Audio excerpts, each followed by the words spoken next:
Hey, California Deca, welcome to our Executive Elegance panel with Nevada Deca.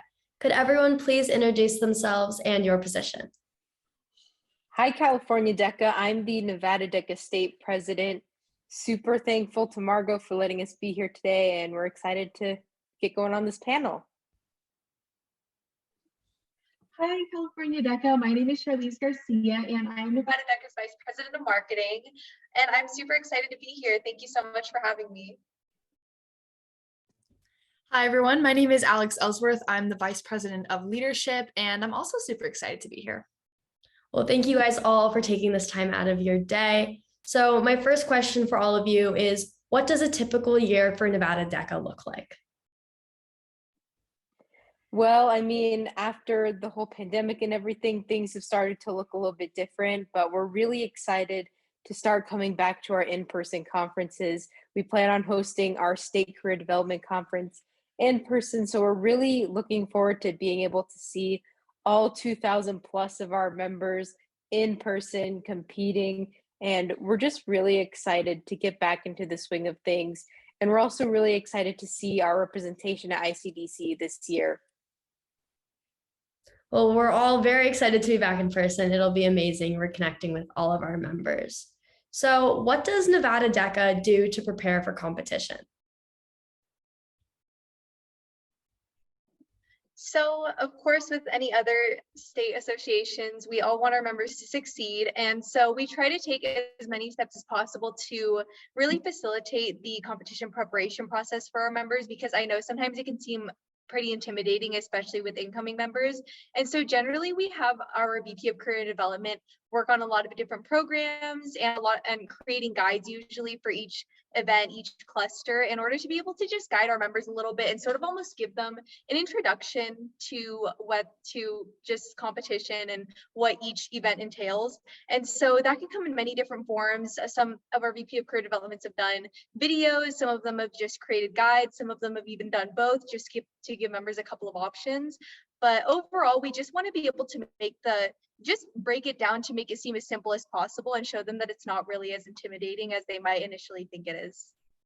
I remember my first conference, super scary, but after you learn all the content, it becomes much easier. So on that note, what do each of you do respectively to make your role plays stand out? I actually love this question. Honestly, the best thing that I was given advice of, the best thing that I was given was just to figure out a way to whether to use acronyms or to just, I've heard that the best advice is literally just to be so confident in yourself and in your ideas. So because standing out is the most important thing, because judges hear the same role play so many different times. So the idea is honestly just to remain confident, and no matter what you're given, no matter what definitions you might not know, so on and so forth. But honestly, just use creativity to just stand out and always stay confident. That was probably the best piece of advice I was given from my chapter, but I think that's how I'd answer that. Yeah, I'd have to agree with Alex on the confidence and creativity. Something that I personally try to do whenever I'm doing a role play is somehow connect it back to something that I've experienced or I've seen happen. Because I mean, we live in Las Vegas, the entertainment capital of the world. So we see some different stuff go on here. And it's really cool to be able to be like, oh, yeah, well, in this instance, we've been able to see this happen. And just being able to connect it kind of takes your role play up a level, because not only did you grasp the concepts that they wanted you to grasp, but you said, okay, I see the connection between what they want me to see in the role play and how it happened in the real world. So applying that really made my role plays stand out and get me on the podium. I completely agree. I think incorporating like life advice and like events is super significant in making sure that you're differentiating yourself from the competition. So do any of you compete in written events? I actually do compete in written events. It's actually something that I've done pretty recently. I sort of did role plays at first, but I started to realize that written events were a lot better for me, just because I sort of I guess I do like kind of thinking on the spot, but I also realize that more of my strength lies in being able to prepare ahead of time. And I'm just able to really show off my creativity a lot better that way. That's amazing. I think it's really important that members know that there's like two different routes you can go in DECA and that written events are always there to help you.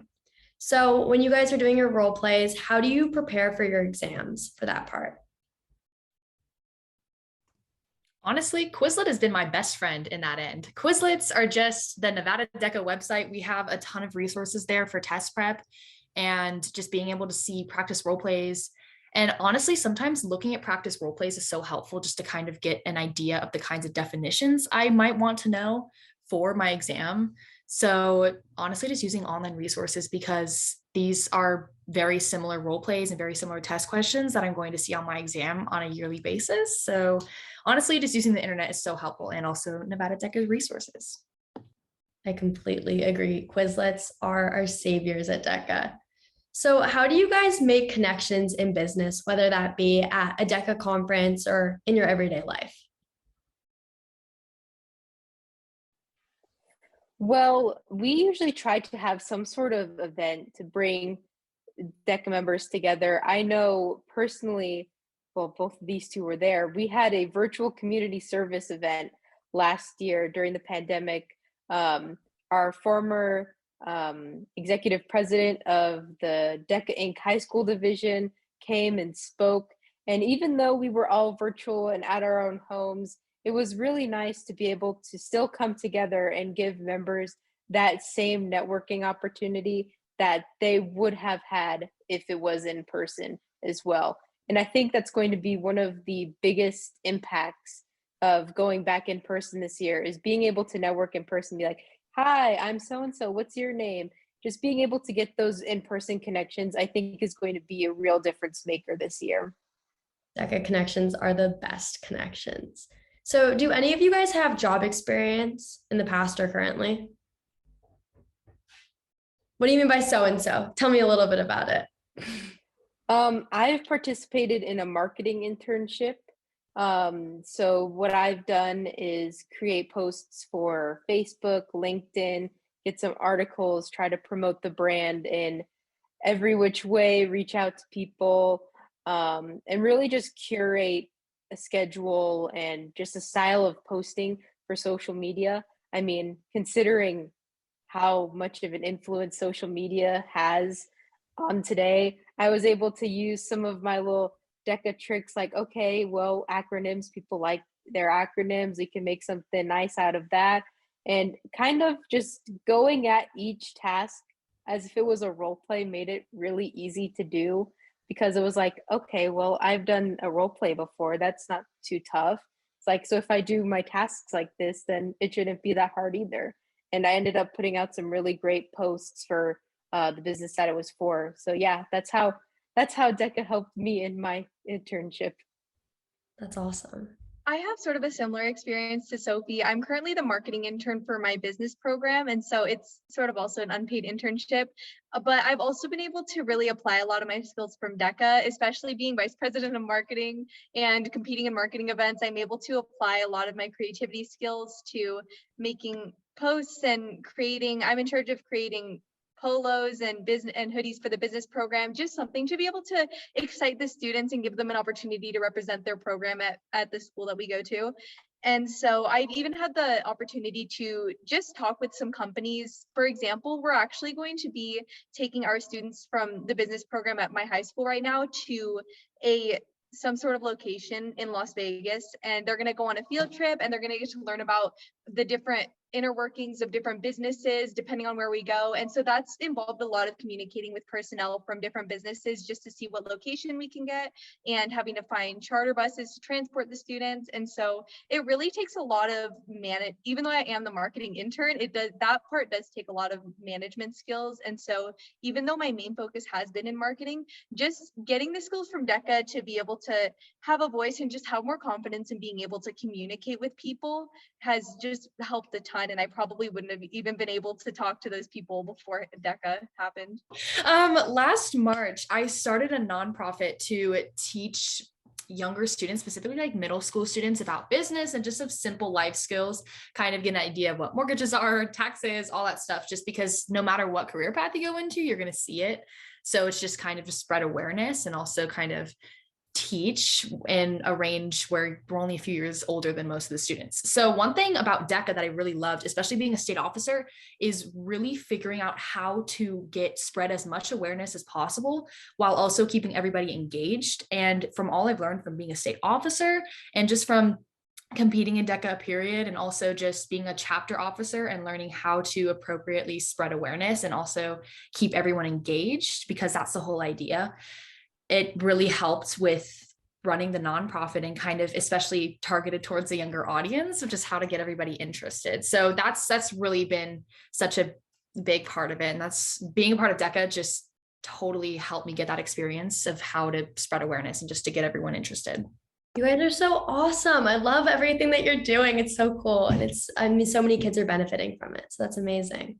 So have you guys taken any business classes within high school? So Charlize and I go to the same school and we're part of the same business program. So we've taken classes with the High School of Business. So we've done principles of finance. Right now we're in management. We'll be doing business strategies this fall. We've done 3 years of accounting.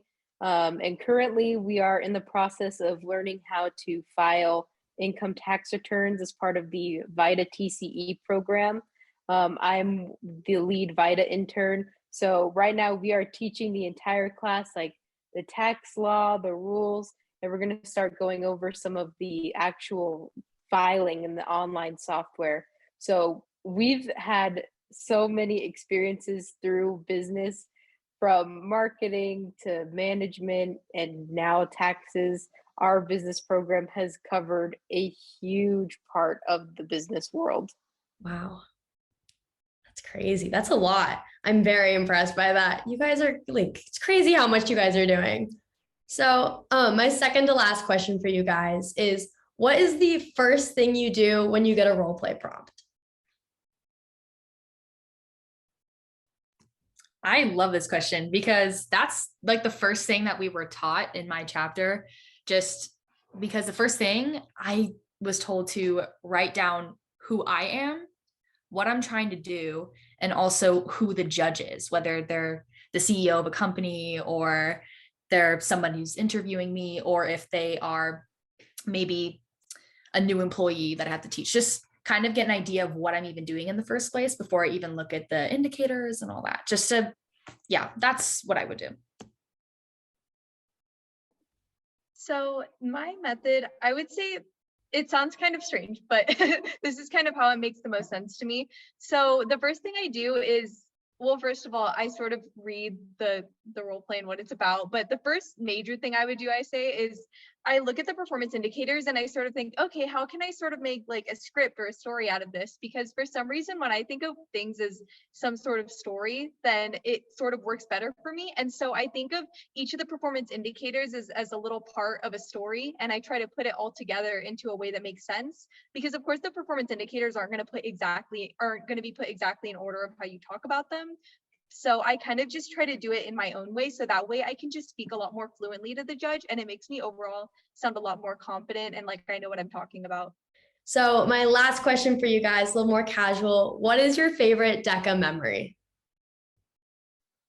My favorite Deca memory has to be during my freshman year at ICDC. It was in Orlando, Florida, and my chapter got to go to Universal Studios Orlando.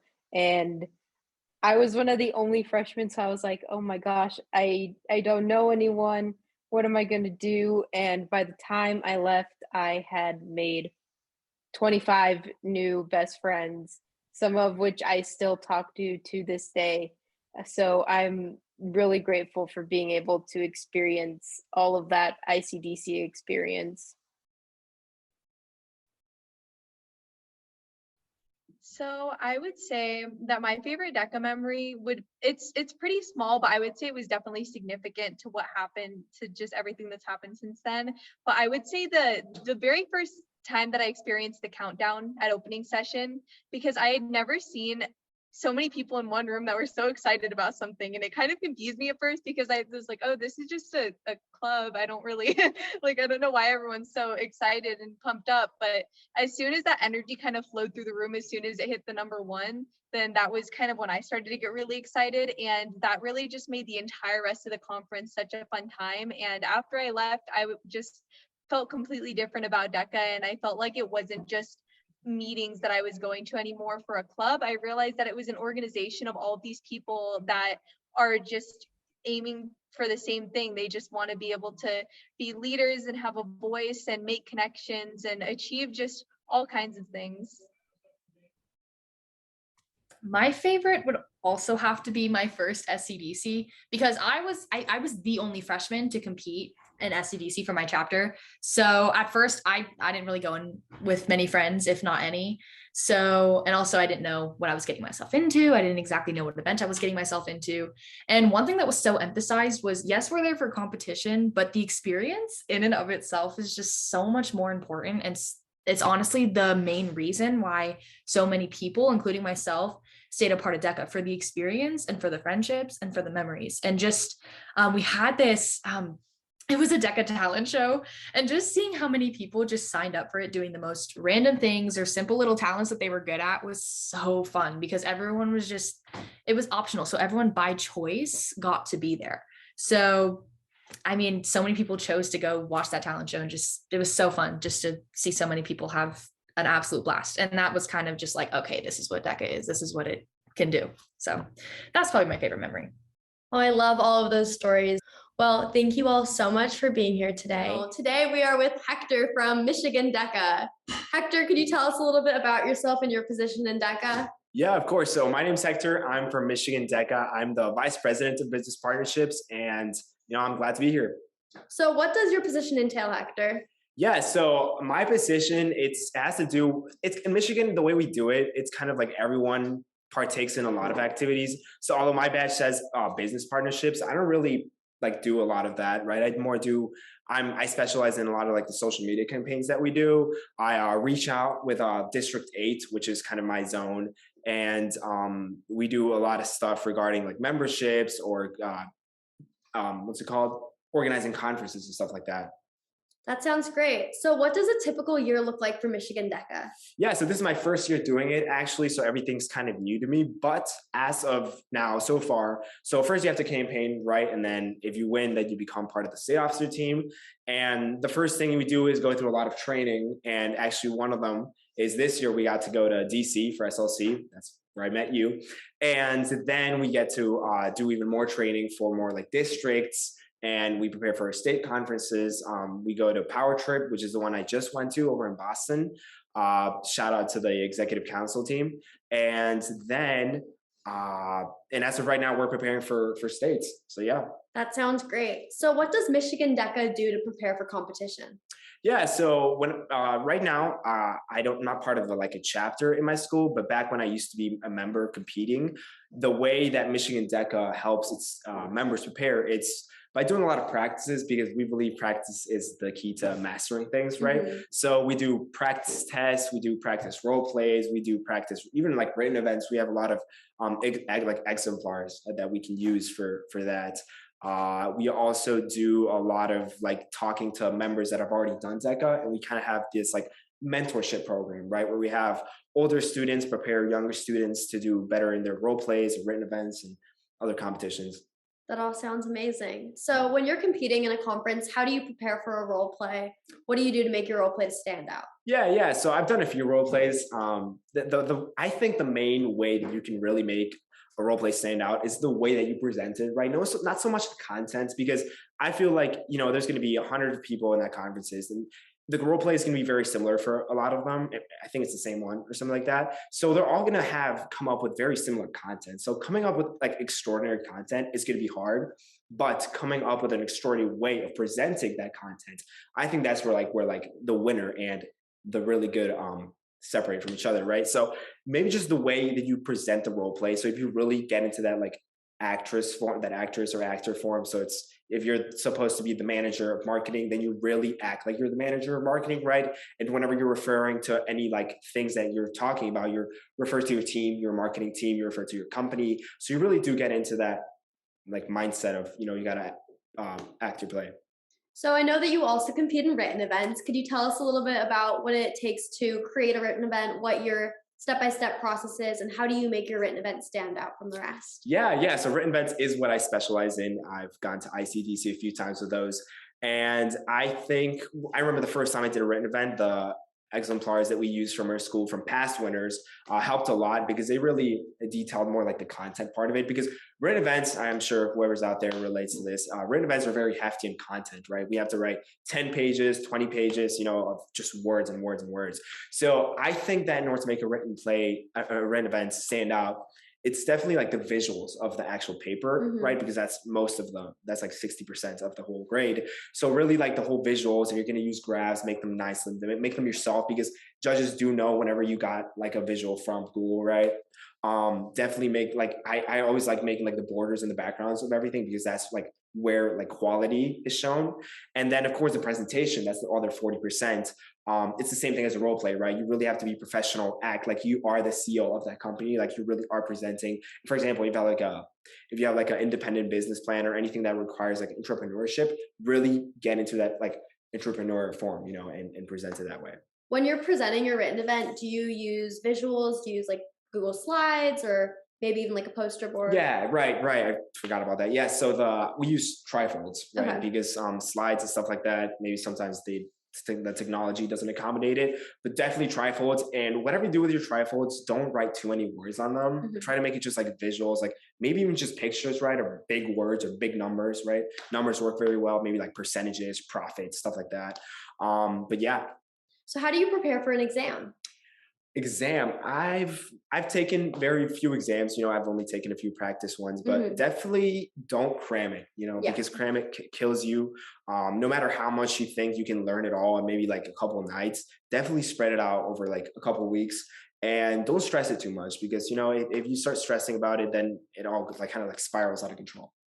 So in terms of what you do outside of Deca, how do you make connections in business? Yeah, so actually at this, in Michigan, we had this conference where we invited a couple of business people and we got to connect with them.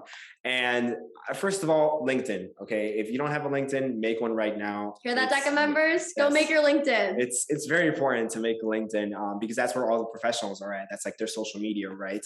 And second of all, just talk to them, right? Just, hi, my name's so-and-so. I'm a member of Deca and I'm really passionate about it. And if you want to talk to someone specifically that is going to be at a conference, maybe do some research about them prior to like approaching them, right? So maybe you can be like, oh, I admire your work doing this and this.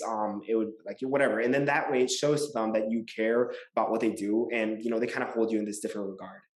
Do you have any job experience? And if so, how did you get those opportunities? Yeah. I was actually lucky to get some job experience this summer. I was an intern at Raymond James. And the way I got it is by involving myself in a lot of activities at school and of course Deca, right? So definitely just building up your resume, and again, LinkedIn, you can find a lot of things on that you can apply for, but definitely just building up the resume, right? Resume doesn't always have to be work, but when I applied to that job, I had no prior professional working experience, but I was involved in a lot of clubs. I was a leader of some clubs. I was involved in Deca, and Deca, it looks great on any resume, right? So that's the way I got it. And so for your last question today, what's your favorite Deca memory? So my favorite Deca memory, it was probably SLC, so State Leadership Conference over in DC, because right, it was the conference. It was awesome. I got to meet you and a lot of other Deca members, and also I remember we got to go to Congress. We got to meet a lot of congressmen and women from Michigan, and it was just a great and overall awesome experience. ELS was definitely a lot of fun. We got to meet all the officers from all the different states. So highly recommend attending next year if you are on your state's executive team, or if you're even a chapter officer. It's a great opportunity to get involved. Well, thank you so much, Hector, for joining us today for Champ Camp. Yeah. Hopefully we will get to work with you again soon. Yeah, thank you for having me. Bye, California Deca.